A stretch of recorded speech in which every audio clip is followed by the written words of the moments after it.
Black woman. Beautiful, powerful, resilient female of African descent with skin kissed by the sun. Conversation. A talk, especially an informal one between two or more people in which news and ideas are exchanged. We love being black women. Black women are ambitious. Black women are confident. Black women are diligent. We are tenacious. We walk out of our houses put together. We are many shades and personalities of fabulous. But we as black women don't talk about our dilemmas, current events, and what's going on every day that affects us. So, we created this podcast as a way to laugh together, cry together, and have an open conversation about life as black women. Oh, that's deep. Black Women Conversations.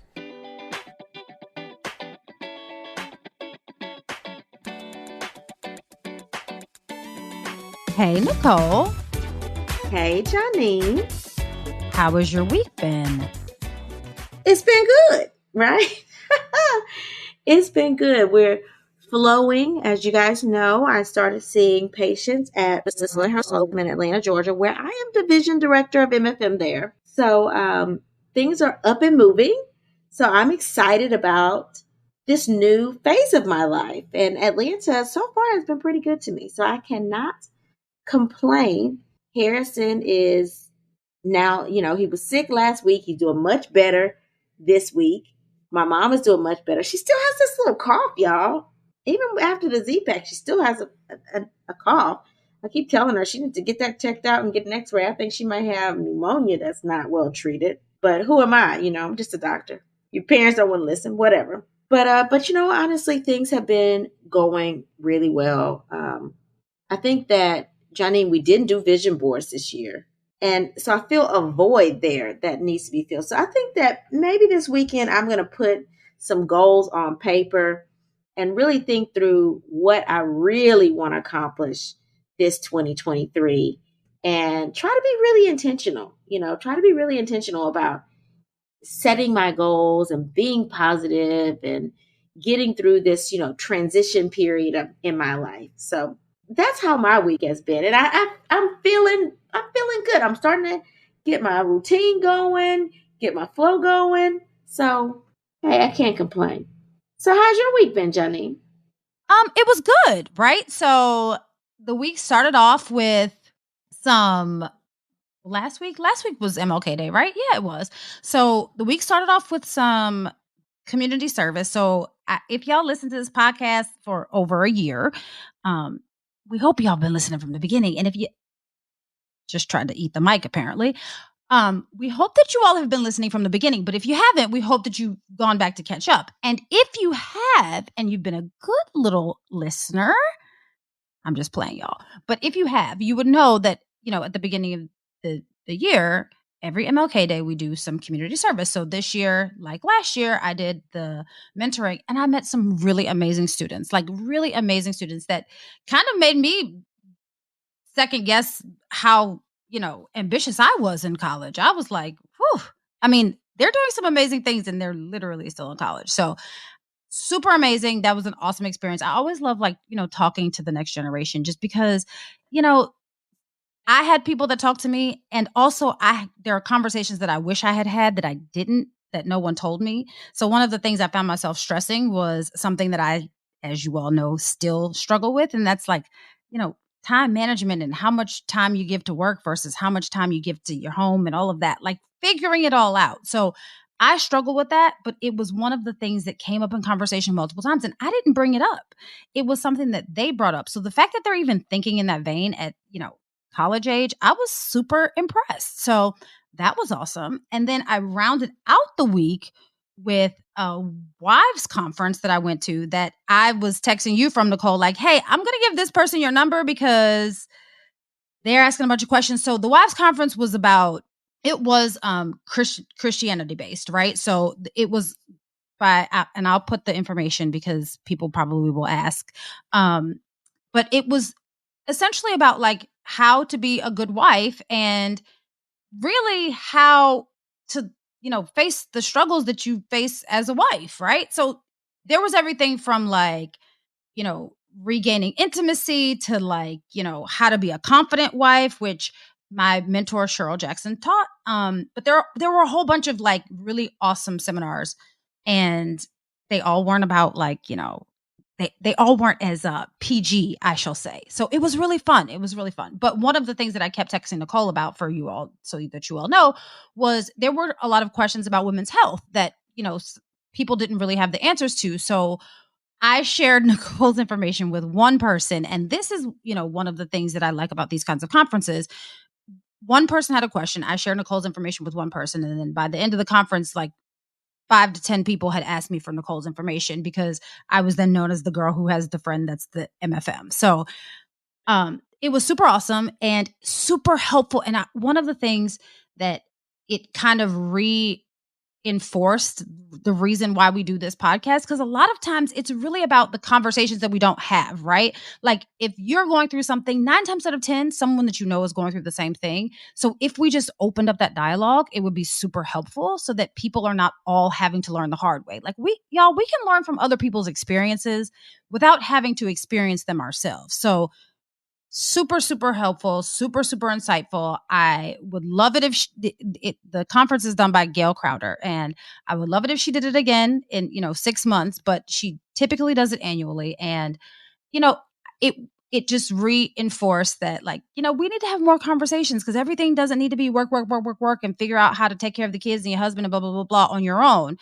Somebody's probably already going through something that you've gone through, and they can probably give you a bit of advice that will help you get through it easier. So that's what my week was like. I actually took time for me. I took off on Friday from work and spent the 2 days at the conference. So it was super, super awesome. And it felt great to know that everybody doesn't have this together like they make it appear.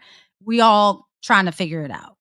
Janine, I think that women, especially professional women that are balancing a whole bunch of stuff, we really should say at least once a year, we're going to go to a women's conference, right? Whether that's a women's Christian conference or whether that's just like a conference on work-life balance. Like, we should be going to a conference with like-minded people who are grinding and amazing in their own right, and who can suggest things to one another. Like, hey, this is how I handle dealing with my career, my husband, or this is how I handle making time for myself and making time for little Timmy that I have to put to bed every night at 7:30, 8 o'clock.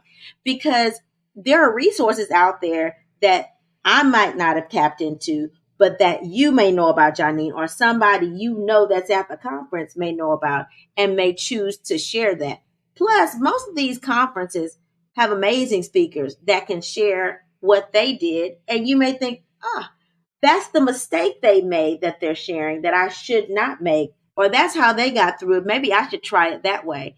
So I think that we should have more conversations. People think, you put your Instagram face on, and I said it, your Instagram face on, because Instagram will make you think that everything is peachy, right? And I say that, and Facebook is even worse, right? Because our age of people, I know Janine likes Instagram, but when you talk about people in their mid-40s, they're on Facebook, right? Those are the Facebook crew of moms, professionals that are juggling a lot of stuff. They're not posting a whole bunch, but they're sharing pictures of their families, right? They're in little groups with their family and their friends, and everything looks amazing, right? They're posting their holiday pictures on Instagram and Facebook, and they have the perfect marriage, and they got 2.5 kids, and a dog. And you think, man, that sister got it together. Meanwhile, I left the kitchen dirty last night and went to bed and barely fed myself. But you're not realizing they're doing the same thing. Like, they're just putting it together and putting it out there better. Like we all are. We put out what we want people to see. But we're not perfect. None of us are. And we could really thrive and survive off of the advice of one another. So thanks for giving us insight about that conference, Johnny. Yeah, maybe next year we'll both go. Well, I would definitely love to come, because I do need to make sure I'm going to some women's conference. The last women's conference I went to was pre-pandemic. It was the Woman Thou Art Loose conference, and I had a good time. I had a really good time at that. That's when I want to just reset my faith in God and things like that. It's It's a great motivator when you're in circle with other women that are like-minded, even if it's not a faith-based conference. So yeah, I definitely will check out that conference because it's due time. It's been 3 years. I know I asked you how you doing, but we got to ask our listeners how y'all doing this week. I hope that y'all have caught up on the podcast. Y'all are listening. We love that y'all are sharing. Continue to share us with your friends. If we have gone through something and it can help someone else, that's the whole point of us doing this podcast. Not because we just like to hear each other talk, because we can do that on the phone. All right, y'all. So y'all ready for Janine to tell us what she has on our timeline? Okay, so our favorite gremlin, Candace Owens, she is on our timeline again. Now, by favorite, please understand that I am being super sarcastic. I'm indifferent to Candace Owens. And I hate that we give her even this much time.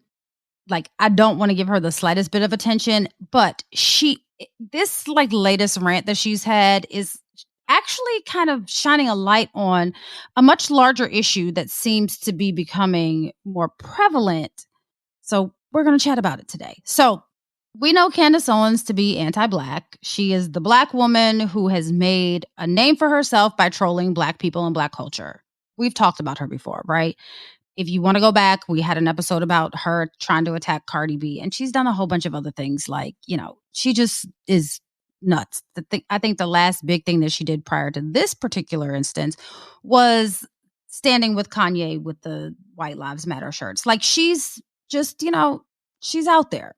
So if you didn't know that she was a self-hating Black woman, you would probably think, based on her views, that she's a misogynistic white supremacist, which, technically she is. She's just not white.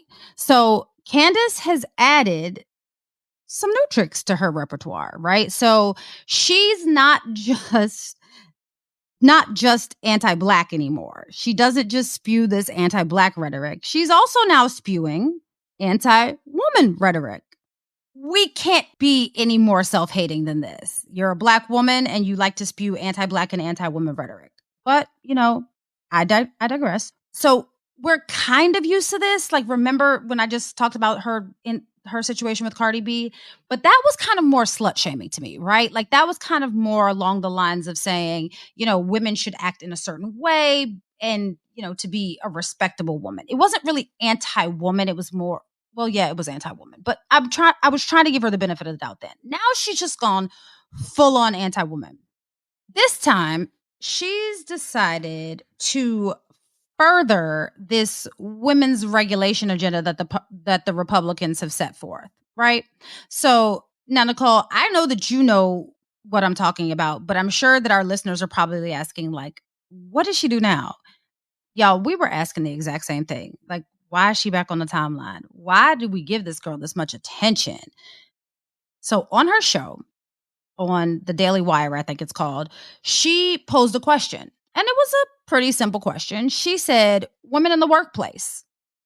And proceeded to say, are we a distraction? Do you guys think that we're a distraction? That's pretty much how she asked it. And then she goes on to say that the more she thought about the question that she was asking, the more she said to herself, well, yeah, kind of. We are kind of a distraction. Now, before we take this train of thought all the way back to 1800s, I would like to say, or I would like to place this disclaimer here. We are sharing the story. We do not agree with her views. We're just sharing the story because there's a much bigger issue that she's illuminating here. So she goes on to say that, basically justify her opinion by continuing to ask her viewers about, what their thoughts are, right? And then she says essentially that we're a full-on distraction, and says it in this manner. She said, things have gotten worse since women joined the workforce. She did interject and say for a brief moment that she, this radical rant wasn't about her making an argument that women shouldn't be in the workplace, even though That's pretty much what she's saying. And she said they shouldn't necessarily be relegated to the household. That's not her point. What she was really asking was, are we a distraction in the workplace? Not saying that we should leave the workplace, but just questioning if we're distracting the men who run the workplace. Yes, it's confusing, but this is what she's saying. She then basically says that there are landmines everywhere for men. So, they have to think about, when women are in the workforce, they have to think about things like what they should say. If it's okay to say something, they have to be careful. They have to ask themselves, should they speak to a particular person, or should they just not say anything to a woman? Can they even tell her if she looks nice today? Is what a man is going to say going to be deemed inappropriate? Then she takes a jab at the Me Too movement by saying, especially post Me Too era, forget it. Like, basically, she just was like, post Me Too era, men can't say anything. Basically suggesting that men just keep their mouth shut and not speak to women at all. But then she also says that doing that could be seen as negative. So she just goes on, and she is, in my opinion, overly empathetic for the plight of men in the workplace. I mean, she says she can't even imagine the internal dialogue that men must have at all times in the workplace. Like, they're somehow put upon because women are in the workplace. Not to mention, we've been there now for decades. So how are you still having to have this internal dialogue? I mean, the only thing I can think of is you were super inappropriate before, and your behavior was so ingrained into you, who you were, that you can't break these negative habits. So now all of a sudden you're put upon because you have to be mindful of what you're saying. How about we just be mindful of what we say to one another, regardless of the gender? I mean, just a thought, but let me go back to what she's doing. So then she goes on to give this bogus anecdote about her Christmas party, right? Her company Christmas party. So first of all, she didn't even attend the company Christmas party, but she says that she heard it was dry. Then she thought, like, well, why is it dry? And she's saying, basically, Christmas parties are now dry. The one opportunity that you get to get drunk and inappropriate with your coworkers, you don't have that anymore because companies don't want to take that risk because, people are all so offended because men just can't figure out what the appropriate thing to say to women is. Okay, let's level set here. So Candace Owens, at her job, says that women are distractions in the workplace. Yes, that's exactly how this happened. Now, women have been in the workforce since the 1800s. And if we're being really honest, Black women have always been a major part of the workforce since slavery. Okay, but that's not what we're talking about. That's not important, per usual.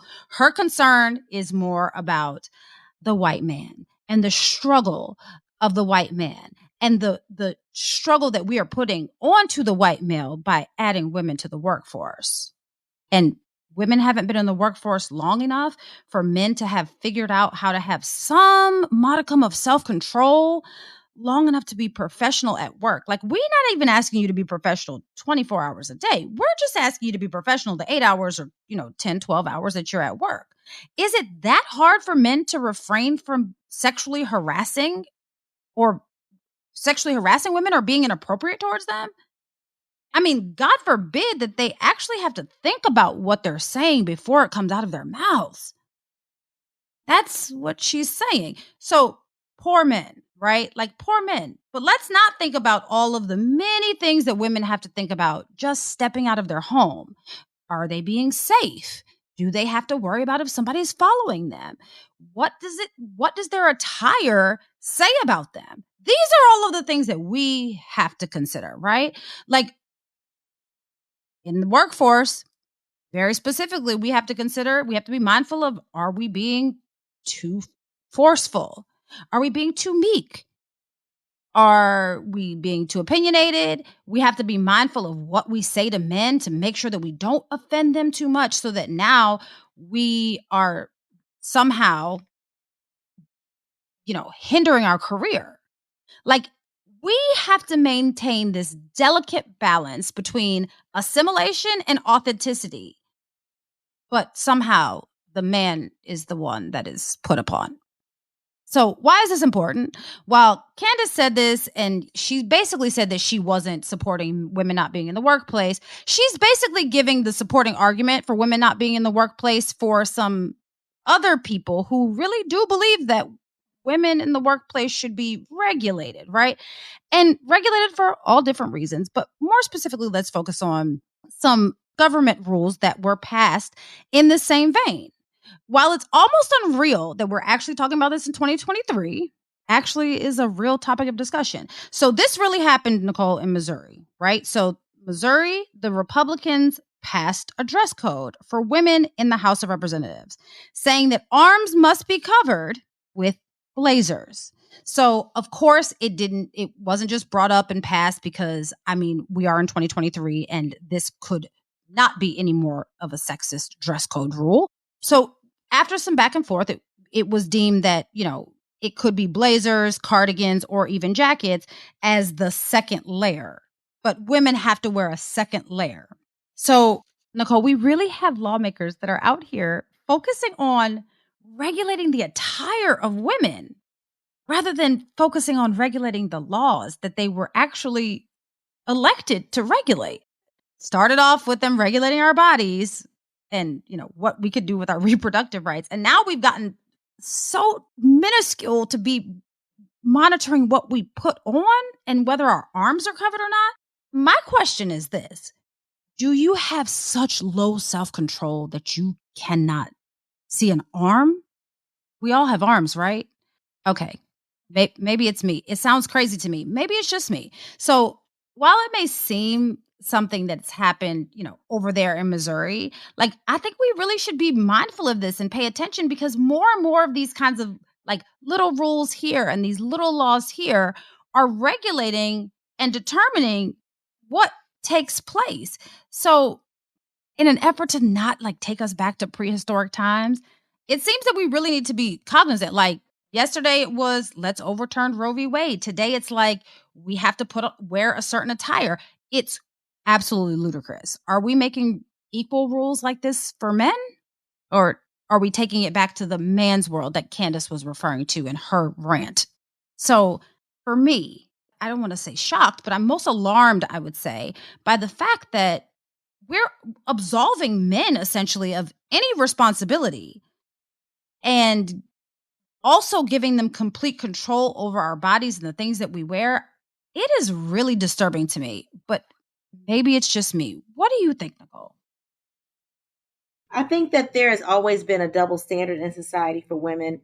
And it's not even surprising that men still think that for some reason it's women, although we're the victims of the harassment, we're the reason. And so we need to change what we do and how we dress. I think that is ridiculous, but it's not surprising that men think that. And as much as we want to say, equal rights and, women do everything that men can do and we should have the same rights and all this, there's still a double standard for women in this society. And the workforce is still dominated by men, unfortunately. The thing that's sort of shocking is that Candace Owens, being a Black woman, would have the audacity to open her mouth and say anything dealing with it being a woman's fault that men are distracted in the workplace. Okay. Initially I was watching her interview, watching her video, and I was like, who gave her a mic? Who gave her a mic and time to sit and talk about whatever she wanted to? Apparently, people did. But I think she tries to keep herself relevant by saying things for shock value, right? So for me, this is what she was doing. She was trying to be viral. She was like, what can I say to get the attention of the masses so that I can go viral? And we all know that attention is attention. Even if it's negative attention and negative publicity, it's still getting you views. People are following you to see what you're going to say next. And she's done a very good job in her career of making people angry. And because of that, people have followed her just to see what other stupid stuff is going to spew from her mouth. And this is one of those things. Now, she had a little bit of a point because she says, are women a distraction? Well, she thought about it and maybe, yeah. But it's not because it's a woman's fault. And she did not articulate that well enough, if that's what she was thinking, which I doubt she was. I think she was trying to blame it on women. But what she should have said was, yeah, we're a distraction because men are so simple minded that they always have, your rear end and your breast on their mind. Okay. Anything you show that shows your figure, even a little bit, they have it on your mind. Even if you're dressed in a muumuu, they still gonna have it on their mind. Okay. Men are sexual beings. And because of that, their minds can tend to wander. And if that's a distraction, that's a distraction. Now, I would beg to differ that it's not just women in the workplace a distraction. They can be working with all men like they used to do way back in the day and still be talking about women in the workplace, and that be deemed a distraction as well. So, ladies, we can't even get a break, And for these Republicans, and which state was this? Was this Missouri? What state was that wanted to? Missouri, and want us to cover up. There's no dress code for a man. And we know that their pants are getting a little bit tighter and the prints are starting to show. And nobody's saying anything about that. Okay. How that's a distraction because we're able to contain ourselves as women. Right. But you want us to cover up and wear long sleeves while we're serving. And the caveat is it can't be a sweater. Has to be a suit top, jacket, blazer. Really? You want to regulate that much, but you don't say that the man's has to be a blazer and can't be a sweater, just the woman's. The double standard that's going on here is ridiculous. And we're in 2023 and we still have to say, hey, that comment that you made is sexist. It's misogynistic. We still have to point out the obvious. Y'all, we come a long way, but we got to still continue to constantly educate people. And when we have a woman, a black woman, that is so stupid in her comments and doesn't understand how to utilize her platform to benefit women, that's a shame. It sets us back a little bit. But again, she's trying to make money. She's trying to go viral. She don't care. Yeah, but Nicole, I think that, not to defend her in any way, shape, or form, so please be clear that that's not what I'm doing. I think that there is something to say for, the fact that men do have to have this internal dialogue. And I'm not saying that they shouldn't have the internal dialogue. I'm saying that they should, because we have to have a constant internal dialogue, right? Like, we have to figure out how to navigate situations so that we don't appear too angry. We don't appear to be too passive. We don't appear to, try to be stepping on someone's toes. Like, we have to have that constant internal dialogue in the workplace. So why all of a sudden is it a problem when men have to second guess the way that they're thinking for something that they should know better for? We take sexual harassment training, and I know that you have to take this too, Nicole, but like, when we take it, it just seems like common sense to me, right? So if the sexual harassment training seems common sense, it seems that it should be like second nature. So really, what are y'all thinking about? Not y'all, our listeners, but like men. Like, what are y'all really thinking about though? Like, when you say things that are inappropriate, what are you think? Like, really, what are you thinking about? You can tell a woman that she looks nice without it being harassing. I think at this point in 2023, we should know that we should keep our hands to ourselves. We shouldn't feel comfortable enough with one another that we talk about sexual things at work, right? Like, you have to understand that, like, all of this that we're kind of saying that men are struggling with now, it should be common sense. So what exactly is the issue then? Why are we distracting? Are we distracting? Or have we busted up the good old boys club and now all of a sudden it's, well, we can't say it that they busted up the good old boys club, so we're just going to say that they're a distraction? Because that's what it feels like to me. Because I'm not a distraction to my male coworkers. And if I'm a distraction, then you are pretty weak in my mind. Well, we are busting it up. We busting it up with skirts on and stilettos. Boom, boom, boom. And I'm here for it. And I love it. All right, Janine, are you ready for our first letter from our listeners? Yep, let's do it. All right, so the first letter who comes from a fellow listener, Tammy, who is busting up the good old boys club, says, Nicole and Janine, I'm a petroleum engineer. Get it, girl. Which is a pretty male dominated profession. Not only am I only one of 3 Black engineers at my company, but I am the only woman of any ethnicity in the company. Before I was promoted within the company, things were challenging because people would say little comments here and there, like asking me why I decided to do a quote man's job, end quote. I usually dress pretty professional in slacks or a suit. One day, one of the more senior engineers pulled me to the side and told me I should consider wearing more pantsuits instead of dress suits because my quote femininity, end quote, might be a distraction for some of our junior engineers. I thought to myself, so now I can't be jazzy at work? Now my skirts are knee length, sometimes below.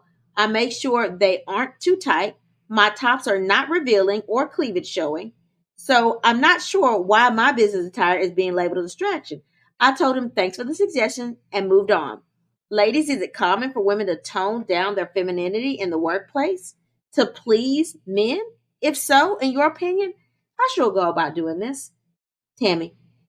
Okay, Tammy. So, as y'all know, I work in the sports industry. So, yes, it is very common for women to tone down their femininity to adjust to the standard that men have set. However, in 2023, it's much more common for us to bust up their idea of what we should look like and, have our attire be self-expressive, right? I'm not telling you to do that, right? That's not what I'm saying. I am saying that you have to be mindful of what your work environment is and what you feel comfortable with, right? So I can tell you to go in there and bust it up, girl. I can tell you go in there and wear a skirt and have it be fitted and, unbutton a button or two and show a little cleavage. I can tell you all of that, but I don't work with you in the petroleum engineering field, right? So you have to do what you feel comfortable with. Now, should you be provoking change in your company? I think so. I think provoke the change, but change doesn't happen overnight. And sometimes being the change agent can backfire, right? And I'm not saying that it's negative, but you have to be willing to accept the consequences that may come along with you being the change agent. Now, should you veer away from being the change agent or shy away from being the change agent because you don't want the consequences? I wouldn't. But, I don't know what your situation is, right? Now, a couple of things. One, it seems like this was a suggestion. So if this was a suggestion, take that suggestion with a grain of salt and keep it moving. If this was more like advice from another engineer that's saying, hey, this could be something that could affect your job in the long run, you really have to then do some evaluation. But for me, I personally think that, we're in a day and age where you can't really tell people what to wear and what not to wear. Now, the people are out here trying to do it, but you're not supposed to. As long as you're appropriately dressed for the job, if you're not appropriately dressed for the job, then you should really evaluate it. But it doesn't sound like that's what's happening. If you're appropriately dressed for the job, who cares what you have on? Girl, let me tell you this. They're going to talk about you whether you dress appropriately, whether you dress inappropriately, if you dress sexy, if you don't dress sexy, if you dress classy, don't dress classy. They're going to talk about you because you're in an environment that is predominantly male. And what we do as humans, and I'm not just going to pin this on men, is we like to point out the thing that's different. So for them, you are the thing that's different. Remember the song, One of These Things is Not Like the Other? You're different. Unfortunately, you're, one of few. So they're going to pick on you. It's not fair. It's not right. But this is what happens because people make themselves feel better by pointing out the one thing that they can point out and say, well, look, she is different than the rest of us. So let's focus the attention on her. Girl, if you don't keep wearing your skirts and your heels and looking jazzy and going to work, I don't know what else to tell you because what we're not about to do in 2023, Tammy, my suggestion is don't adjust to make them feel more comfortable. We already have to assimilate to 1,000 other things. For this, girl, wear your skirts, wear your skirt suits, wear your heels, wear it, whatever it is that you want to wear that's appropriate for work. And let those people have their opinions because they're going to have them anyway. What do you think, Nicole? So, a couple things you said, I was like, yep, I agree. And first one was, it sounds like this was this person's opinion, right? And people have the right to their own opinion. And this person took you to the side. They didn't embarrass you. They didn't call you out in front of anybody. They just said, hey, listen, your femininity could be a distraction. So you might want to tone it down in a way that you don't wear skirt suits. Now, to me, it's a little extreme to say, don't wear any skirt. Wear all pants, right? Unless there's something going on that you don't know about, right? And so first thing I do when somebody offers me a suggestion is I check myself, right? Why did this person bring this up to me? Is it that I'm just looking fabulous and ain't nothing wrong, but other people are jealous in the office, or maybe they find me attractive? But am I dressed too tight? Am I showing cleavage? Is this too sexy for the workplace? And it seems like with her writing those comments in the letter, she sort of did that. She said, my skirts are always knee length. They're not too tight. I'm not showing any cleavage. So it seemed like she said, let me check myself first, right? So that's the first thing I would have done too. Check yourself. What's going on? The second thing, are you letting out any odors with the skirt on that you otherwise would be letting out with pants? Like, is there, some other reason? Like, can somebody tell you on your cycle when you don't tell them you're on your cycle? Listen, we don't think about that, but as an OBGYN, I always go there because I'm big on hygiene when your cycle is on, okay? I'm just trying to figure out why we can smell a vagina outside of our clothes. Listen, Linda, okay? But hold on though, Nicole, if you're wearing a skirt and you can smell your vagina, if you wear pants, you could probably still, like, why? The air flows through there. The vagina. The air flows through there, and some people like to sit with the legs a little bit open to allow the air out, okay? So if you can smell yourself, know that other people can smell you. If nobody's ever told you that, if you smell yourself, somebody else can smell you. Okay? They don't have to be right up on you to smell you, but they smell you. Okay? So some people may get too busy at work.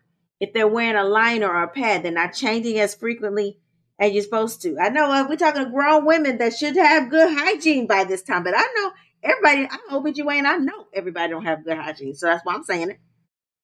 When you go to the bathroom, if you're on your cycle, every time you go, you need to change your panty liner. If nobody's ever told you that, there it is.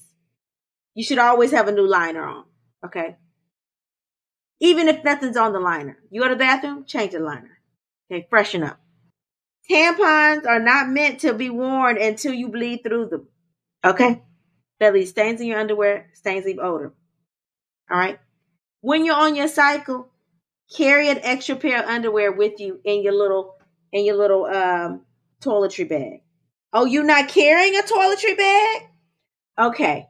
Your little bag should have toothpaste and a toothbrush, a little brush in it, liners just in case, some tampons, dental floss in there too, and a little bit of feminine spray, okay? Deodorant. Most of the time we keep a little chapstick in there, maybe a little tube of lotion. Yeah, it's a pouch. It's like you wear your makeup pouch, you got your hygiene pouch. And you got to carry that thing. It should be somewhere. If you don't carry it every day, it should be in your drawer at work if you have one of those. Okay. If you're in school, in your locker, you got to have your feminine hygiene pouch. Okay. In your glove compartment if you somebody that runs errands all the time. Because sometimes you never know when you are going to sweat and you need to open one of them honey pot wipes or summer's eve wipe, whatever you have, and wipe it down. Because you can't just spray deodorant over. You got to wipe, clean it first, and then spray. Okay? That goes for the armpits as well. You can't just apply deodorant. You got to wipe clean first, apply new deodorant.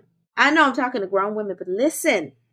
Everybody don't have the same hygiene as you may have. Okay?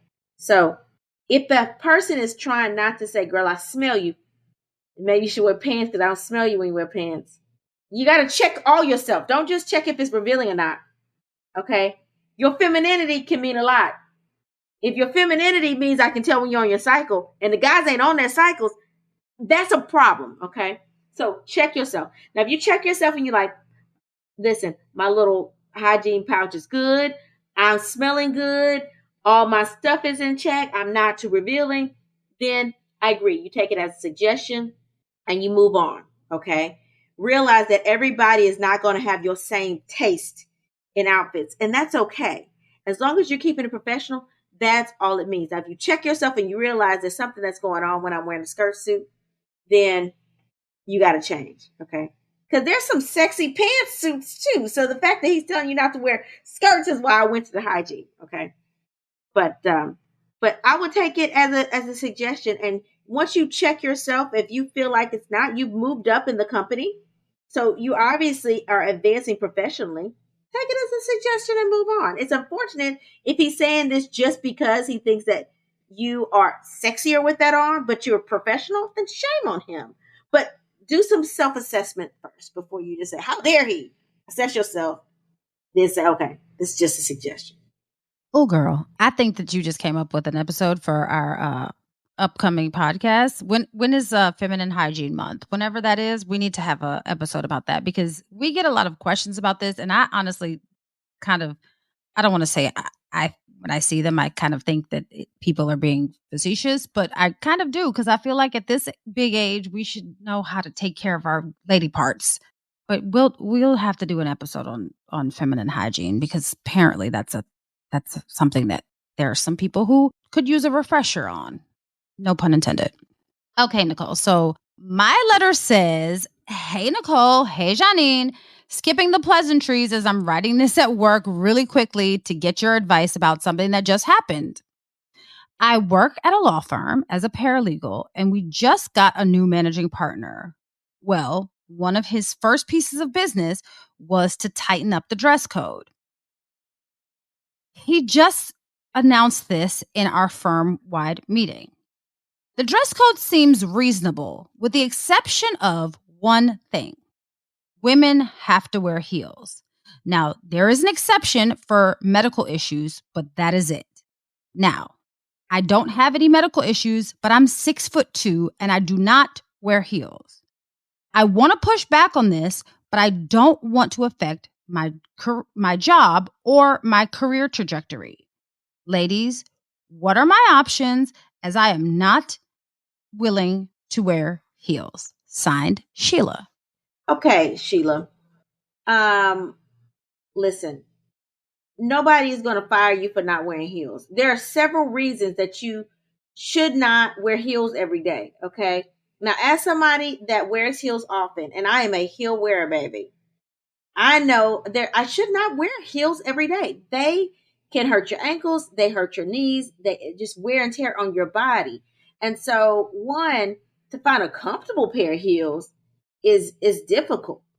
But to say you got to wear heels every day is ridiculous. You can be professional in flats, and you work at a law firm, so they know what the word discrimination means.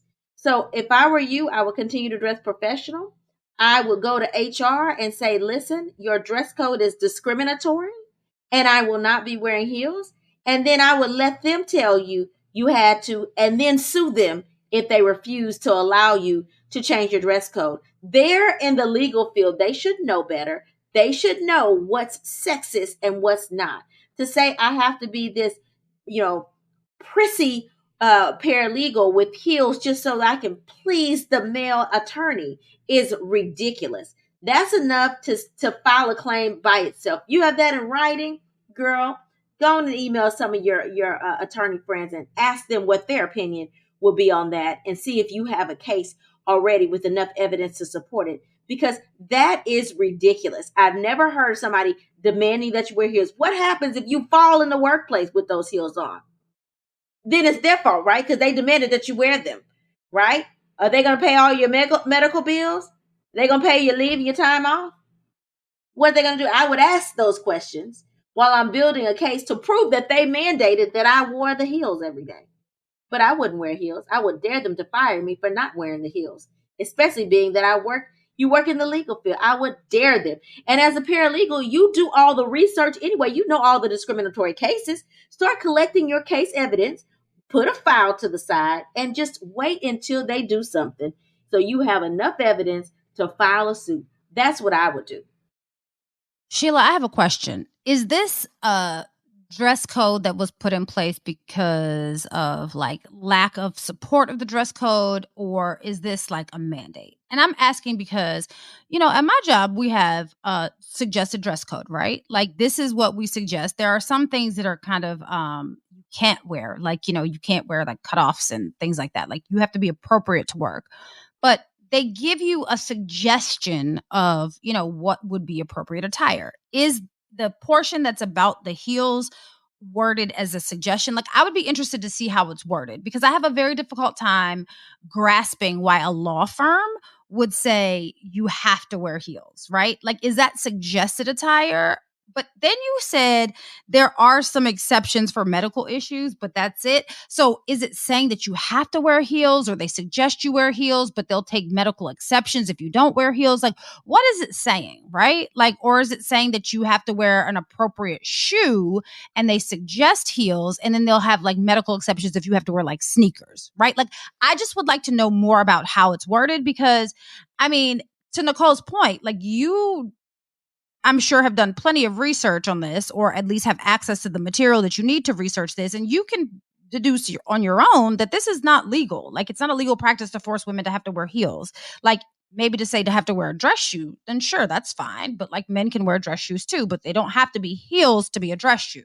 So I would be interested to know how this is worded. But girl, I wouldn't wear no heels either.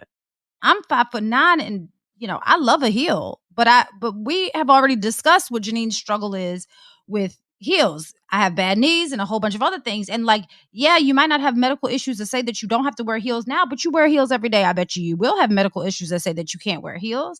And like, I don't know how old you are, but like, you don't want to be 50 plus walking around, looking crippled and crazy because you done wore heels for this job over here.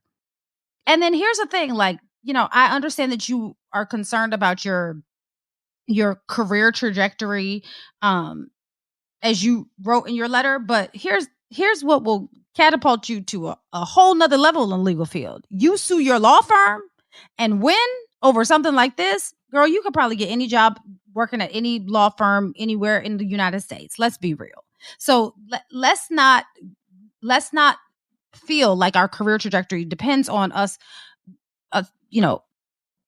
wearing heels to work every day, or, following said dress code rule. Now, I'm not saying bust up the dress code and not follow the dress code, but I am saying put on a hard shoe, but it don't need to be a heel, especially not at 6'2", girl. They're not going to notice whether you wear the heels or not anyway at 6'2". Like, come on now. Like that's ridiculous. It's ludicrous. Like, move on, girl. Wear your good hard shoe and keep it moving. All right, Janine. So what did you learn new this week? What I learned that according to the latest census statistics, 46.6% of the workforce is female in the United States. While that statistic has dropped a little since the pandemic, so it's gotten down to 46.6%. It was a little higher than that before. It's expected to rise over the next couple of decades because the majority of the population is made up of females. So good luck getting us out of the workforce. I know that's not what y'all are trying to do. At least that's what you claim. You really just want to regulate us in the workforce. But good luck on that too, because once we have the power and you all are the minority, things will look a little different. They'll be a little bit more accommodating. Maybe we'll have to think less and y'all will have to actually think a little. I digress. What did you learn new this week, Nicole?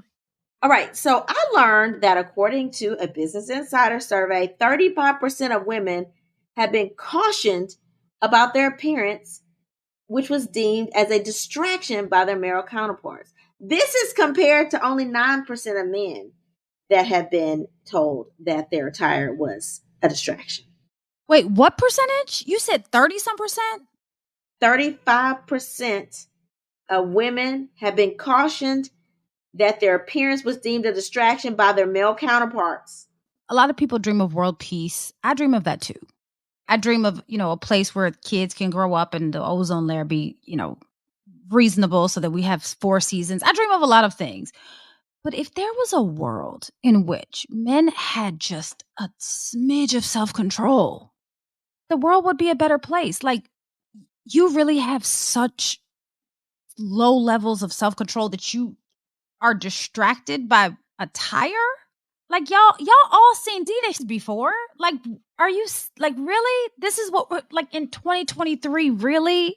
I really am struggling with this because honestly, like, why is what I wear a distraction with all of the other things that we as a society have become desensitized to?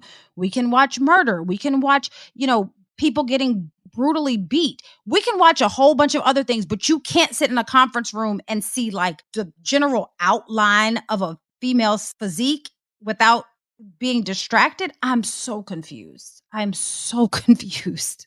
But Janine, we're not going to say that about cleavage. We're going to call it cleavage or breasts.